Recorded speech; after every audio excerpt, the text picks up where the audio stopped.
Hola, mi nombre es María Camila Amador Vivas, soy estudiante de Medicina de la Universidad CES y el día de hoy voy a hablar acerca de la comunicación interatrial o interauricular. Para eso vamos a hacer una contextualización de la formación del sistema cardiovascular en el embrión. Primero vamos a hablar de los plegamientos del corazón, los cuales van a ser transversal y longitudinal. El transversal va a ser que el campo cardiogénico primario, que va a estar inicialmente en forma de herradura, se me fusione y me forme un tubo cardíaco único. El plegamiento longitudinal va a hacer que este corazón se me posicione en el tórax. Acá lo podemos observar. El tubo cardíaco va a tener abultamientos o dilataciones que van a ser ese comienzo de las zonas o cavidades del corazón. Acá podemos ver el saco aórtico, el bulbo que está compuesto por tronco, por cono infundíbulo que es el tracto de salida y por el ventrículo derecho. También vemos el ventrículo izquierdo, el atrio y el seno venoso. Podemos ver que estas zonas me van a migrar para formar algo más similar a la asa cardíaca. El bulbo me va a girar hacia la derecha, el ventrículo izquierdo va a migrar hacia izquierda, al igual que el atrio, pero este también va a migrar hacia abajo. Me va a formar esta figura que vemos aquí y se va a poder observar el surco bulboventricular o surco interventricular entre ventrículo derecho y bulbo. Acá vemos ya el asa cardíaca con el primordio de las zonas y cavidades. Vemos que esto evoluciona y ya se parece un poco más a la forma del corazón. Vemos que hay un atrio que va a ser un atrio común, pero va a empezar al lado izquierdo y va a migrar hacia el lado derecho. Cuando tenemos un corazón embrionario, hay ausencia de válvulas y todavía no hay tabicamiento. Aquí vamos a ver el sistema venoso cardíaco, que vamos a denominar también cardinal. Vemos una visión anterior y una posterior, donde vemos las aurículas y los ventrículos. Vamos a ver que este sistema venoso se va a dividir en anterior, posterior y común. El anterior va a ir más que todo a la zona craneal o superior, el inferior o caudal va a ser el posterior y la zona común va a unir a los senos venosos, ya sea izquierdo y derecho, y va a ser donde va a recibir la sangre. Por otro lado, también vemos las venas vitelinas, que son estas, y las venas umbilicales, las cuales van a ser las que traigan la sangre oxigenada que proviene de la placenta. Vamos a ver que se va a dar un predominio del seno venoso derecho, que va a ser causado por varios sucesos. El primero es que el conducto hepatocardíaco izquierdo va a desaparecer, entonces va a llegar más sangre al seno venoso derecho. El segundo es que la vena umbilical derecha desaparece completamente y la izquierda va a desaparecer solo entre el hígado y el seno venoso izquierdo. Por otra parte, también la vena cardinal superior izquierda en su porción inferior va a involucionar. Y por último, el seno venoso izquierdo se va a hacer mucho más pequeño, ya que se va a convertir en el seno coronario. Aquí vamos a ver el seno venoso izquierdo, que se convierte en seno coronario. Así que el seno venoso derecho va a ser donde llegue la mayor cantidad de sangre y posteriormente se va a incorporar al ventrículo derecho. Acá podemos ver el tabicamiento del canal auriculoventricular, el cual se va a hacer por crecimiento de cuñas endocárdicas, tanto ventral como dorsal. Van a fusionarse estas cuñas para formarme el tabique derecho e izquierdo. Después se va a formar un agujero auriculoventricular que va a estar más posicionado hacia el lado izquierdo, como vemos en esta figura, y que posteriormente va a pasar a una zona mucho más medial, ya que la sangre solo va a caer al ventrículo izquierdo. Y por último, se van a separar los canales aurículo o atrioventriculares. Aquí vemos el tabicamiento de los atrios. Primero se va a ver un plegamiento en forma de semiluna, posteriormente se va a formar el septum primum a nivel medial, como podemos ver en esta imagen. Luego va a dejar el ostium premium, que es un agujero que posteriormente se va a cerrar por proliferación de los cojines endocárdicos y de células de la cresta neural. Luego se va a formar el ostium secundum por muerte celular, que me va a permitir la comunicación fisiológica durante la vida fetal.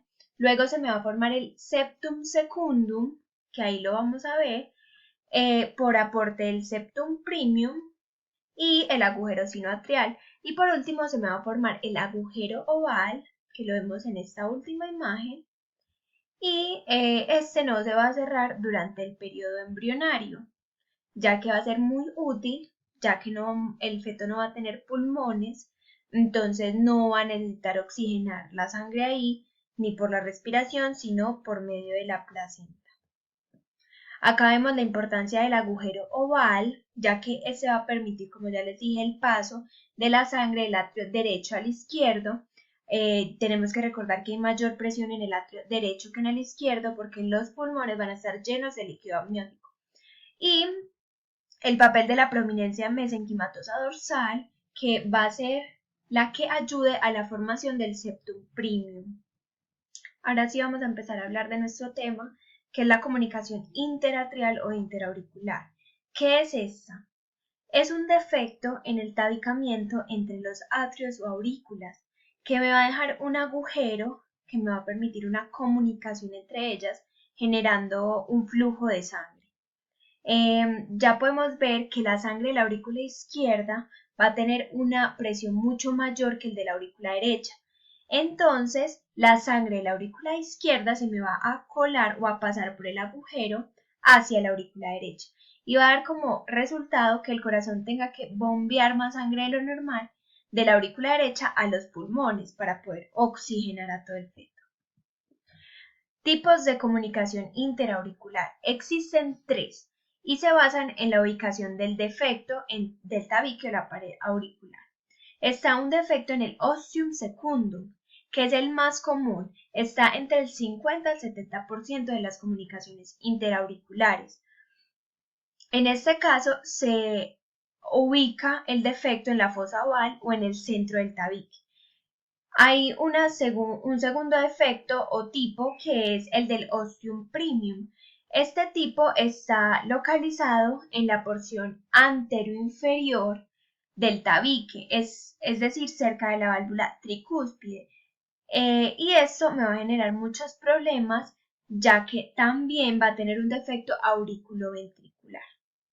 Y por último tenemos el defecto en el seno venoso, que es mucho más raro. Este va a ser localizado en la parte posterior del corazón, cerca donde están las cavas, y el defecto puede ser tanto de cava superior como de cava inferior. Aquí podemos ver en esta imagen los tipos de comunicaciones. En la imagen 1 podemos ver un defecto del ostium primum. En la imagen 2 podemos ver el defecto del ostium secundum, y en la 3 y en la 4 del seno venoso por cava superior y por cava inferior. Bueno, aquí podemos ver entonces que la comunicación interauricular más frecuente, como ya lo mencioné, es la del ostium secundum, y el compromiso valvular está muy acompañado con la atresia de la válvula tricúspide, es decir, una malformación de las válvulas tricúspides. En el niño puede generar cianosis, corresponde al 2.5 de las cardiopatías congénitas, y también se puede asociar con atresia o estenosis pulmonar. El signo habitual es la aurícula derecha prominente. Acá podemos ver que acá se forma normal el tabique. Acá hay una resorción excesiva del septum premium, dejándome un ostium secundum mucho más amplio. Acá podemos ver es que no se me forma el septum secundum, entonces igualmente me va a generar un ostium secundum mucho más amplio. Y aquí hay ausencia de ambos septums. Acá podemos ver las consecuencias del recién nacido. La mayoría de ellos, los que padecen esta patología, no presentan sintomatología o ningún tipo de signos, sino que la expresión se da en una edad adulta, aproximadamente a los 30 años. Pero los recién nacidos que sí se les puede detectar esta comunicación interauricular, se les va a encontrar con soplo mesosistólico o un desdoblamiento amplio y permanente del ruido S2. Este se va a auscultar en el foco aórtico.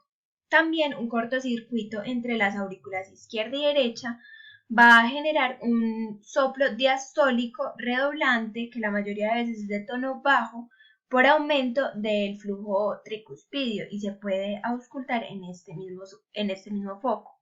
También estos hallazgos pueden estar ausentes en el lactante. a pesar de que ellos pueden tener la patología muy avanzada, muy grave. Y a los que se encuentra se le mantiene un control hasta la edad adulta.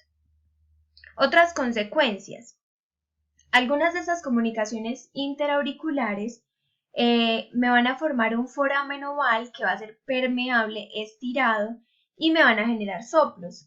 Pero algunos de estos pueden cerrarse de forma espontánea durante los primeros días o años de vida y la mayoría de estos pacientes son asintomáticos.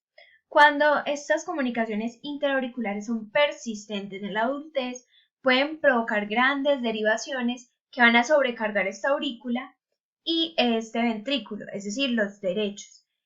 Y si no se reparan, pueden presentar síntomas como hipertensión arterial pulmonar, aumento de la resistencia vascular pulmonar, hipertrofia del ventrículo derecho y arritmias.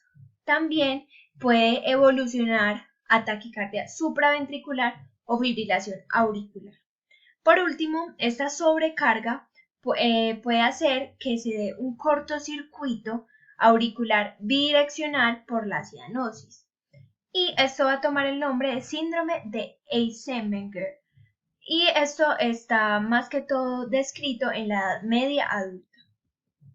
Acá podemos observar una radiografía de corazón, se puede ver una ligera cardiomegalia, más que todo el ventrículo de la aurícula derecha, una dilatación del tronco pulmonar y una hipervascularización.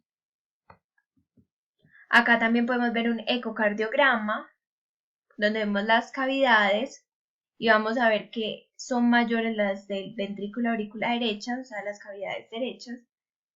Y también vamos a ver un poquito más de cerca esta patología. Aquí les dejo la bibliografía, espero les haya servido este video y espero verlos en la próxima.